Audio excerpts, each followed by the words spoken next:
Tama kayo. Di ba pag nakakita kayo ng pilay, ang alam natin, mamamalimos. Pag nakakita kayo ng bulag, kumakanta sa ilalim habang kumakanta ng bawal na gamot. Di ba sa tulay? Di ba? Pag nakakita ng bulag, masahista.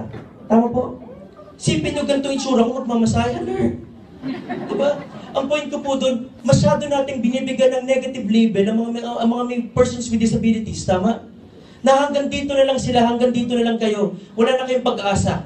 Tama? Ang pag-asa nyo na lang, mga non-government organization, kinuha pa rin ng polis yung pera. Ibig sabihin, wala nang pag-asa, tama? Pero yung parang sa akin, saan nyo kami ilulugar? Paano anong pwede kong gawin para makatulong ulit sa pamilya ko? Isipin niyo yung pangarap ko. Ang laki ng, alam niyo Babol, di ba? Babol, hindi baboy. Babol. Andun lahat ng pangarap ko, nung nakakakita ako. Pero nung time na nabulag ako, may tinusok po na wala lahat. Nakuha niyo? Hindi na ako marunong mangarap. Paano pa ako mangangarap? Wala nga akong source of income. Nakuha niyo? Anong gagawin ko? Ano, puro loto aasahan ko? Nakuha niyo? Di ba? Yung time nung bumalik ako ng Baguio, yung mom ko po, every katapusan po, naririnig ko umiiyak. So ako po sinisilip ko. Anong sinisilip yun? Basta ganun. Nakikita ko po yung nanay ko, umiiyak sa likod ng pintuan, katapusan. Umiiyak po. Kausap si Judith habang umiiyak. Judith ng kuryente. Ng ilaw, tubig, telepono. Bakit po? Hindi na mabayaran, wala na akong maibigay. Nakuha nyo? Ang problema po nung kausap niya si Judith, meron pa po siyang bisyo. Alam niyo yung bisyo niya? Mahilig mag-disco si Judith. May nakalagay disconnection date. Alam niyo yung pain, yung frustration, hindi na ako makatulong.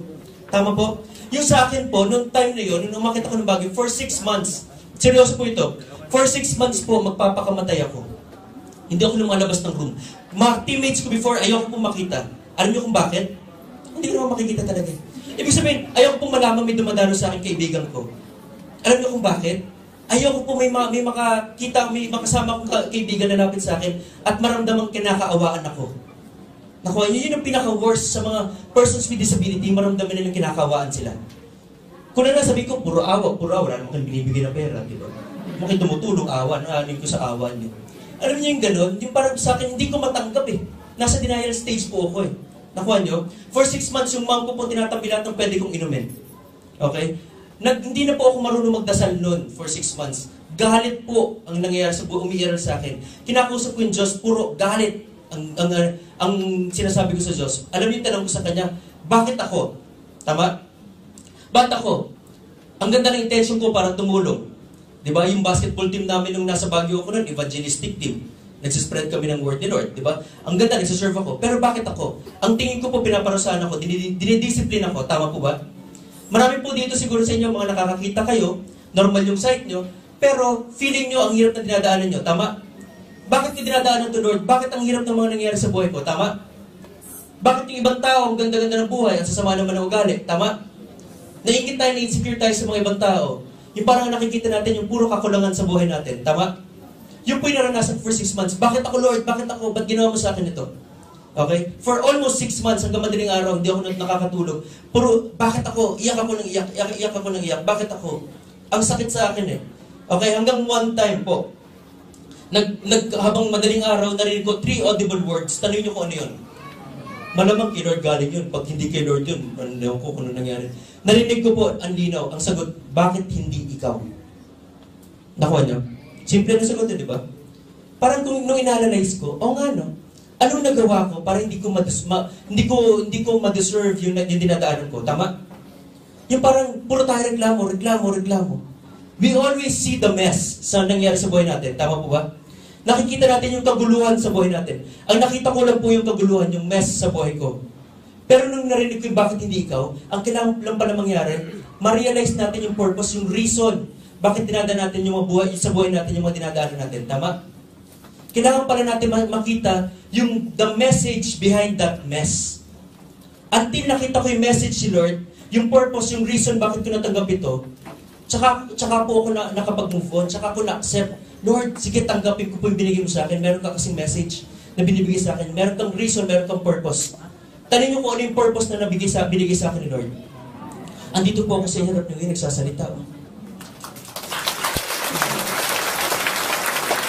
Yung para sa akin po hindi ko ginawang dahilan yung kapansanan ko para maabot ko at mabuhay ulit yung mga pangarap ko. Yung sa akin, sige po. Sa akin po, dito sa room natin, hindi ko alam kung gano'n tayo karami, pero po ang daming gumagawa ng dahilan. Nakuha nyo? Walang kapansanan, pero ang daming dahilan na binibigay. Hindi ko kaya ito, wala akong pera, wala akong time. Ako nga po hindi ko nga kaya pero ba't nandito ako, tama? Ako nga po, ako hirap na hirap nga po ako sa ginagawa ko Pumupunta po ako ng AIM Global, almost everyday, nagtataksi mag-isa. Kayo nga po, umambun lang, ayaw na. Di ba, ang daming tao Ang dami reklamo. Tama? Bakit hindi kumikita? Kasi puro reklamo. Ako po, tinanggal ko yung pagre-reklamo ko. Tinanggal ko yung paninisi sa ibang tao. Ano pong ginawa ko po? Nag-start ako magsumikap para kumita. Di ba? Yung para sa akin, hindi pala kailangan ng mata para makakita. Ang kailangan ng pala, malaking pangarap. Dahil po sa AIM Global, yung bubbles na nawala po, unti-unti bumabalik ulit. Yung point ko po, kanina nakikinig ako sa likod, si Sir Nestor, puro, wala na akong narinig sa kay Sir Nestor kanina, kikita. Wala na akong makita.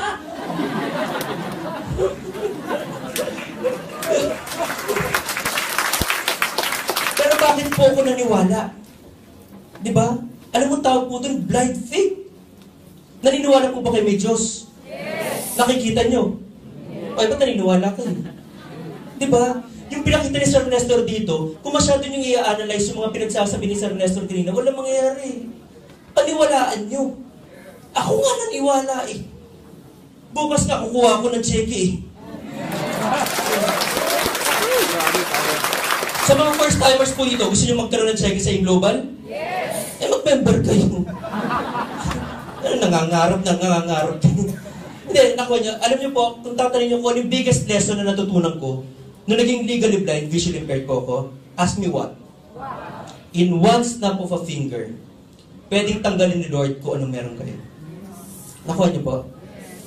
Kung ano may mga material man kayong bagay, in one snap of a finger, pwedeng tanggalin ng Diyos kung ano man meron kayo. Panalimin natin. In one snap of a finger, pwedeng tanggalin ni Diyos, ng Lord, yung mga mahal nyo sa buhay. Tama? Question. Kailan nyo last in-appreciate yung mga tao na kapaligid sa inyo? Diba? Yung mga may asawa dito, kailan nyo last sinabihan ng I love you yung asawa nyo, yung babae, lalaki? Yung mga anak, kailan nyo sinabihan ng I love you, ma, thank you? O baka yung mga anak, ma, pera.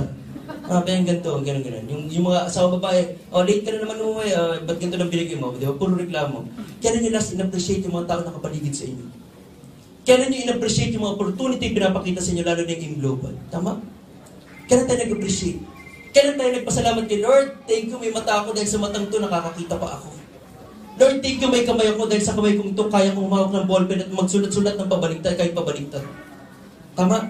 Kailan nyo i-appreciate yun kapag wala na? I've learned it the hard way. Kaya ako dito nasa harap nyo, para sana huwag nyo nang matutunan. Yung mahirap na dinanas ko, tama? Kaya niyo i-appreciate yung mga nyo sa buhay kapag sinasabi ni Sir Nestor, pagpasok ng bahay, maliwanag. May nakahiga sa harap. Umiiyak kayo, tumutuloy luha nyo sa salamin habang nagsasabi na I love you. Wala na, it's too late. Huli na lahat, di ba?